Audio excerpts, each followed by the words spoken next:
Mga bossing, nasa likod pala ako ng aming bahay mga boss. May papakita ako sa inyo mga boss na pagkakakitaan ko mga bossing. Dito tayo didiskarte mga boss para magkapira tayo.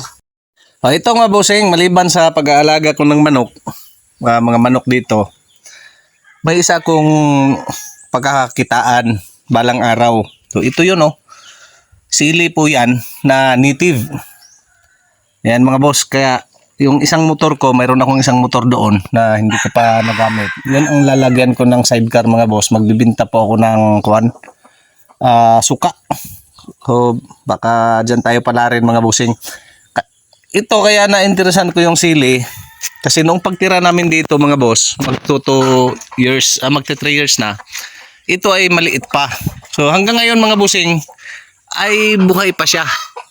So ayan umabot na nga to mga boss hanggang doon. Nabali lang nung nanguha yung tatay ko ng bunga.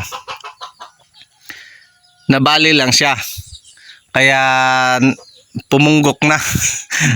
Pero mga bossing, yun nga, pag nagtatanim ka ng sili, mapapakinabangan mo ng mahabang panahon. So, yung mga bunga niya, kasi hindi ko naman maubos sa kakakain. Meron pa nga kami dito, puro mga sili po yan. Ayan. Yung mga bunga niya, nagsilaglagan. So, ito yun. Nagiging,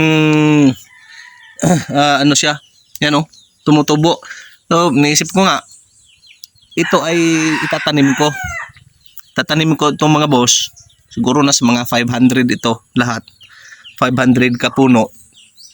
Tatanim ko itong lahat para magbibinta ako ng suka. So, yung buti na ganyan mga boss. Ganyang buti. Pupunuin ko yan. Siguro kalahating sili. Kalahati. Tapos suka na. Yan mga bossing para hindi ka lugi. So isang kalahating sili dyan tapos suka na. Yan ang purpose ko kung bakit ko to kasi may mga manok ako. May mga alaga akong manok na kinakamlot siya, kinakakha. Ano bang kinakamot? Kamot ba? Kakha? Kakatuka. Ano ba Tagalog niyan? Ayan mga boss.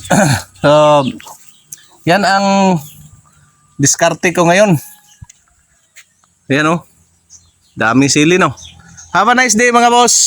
Keep watching sa ating mga video.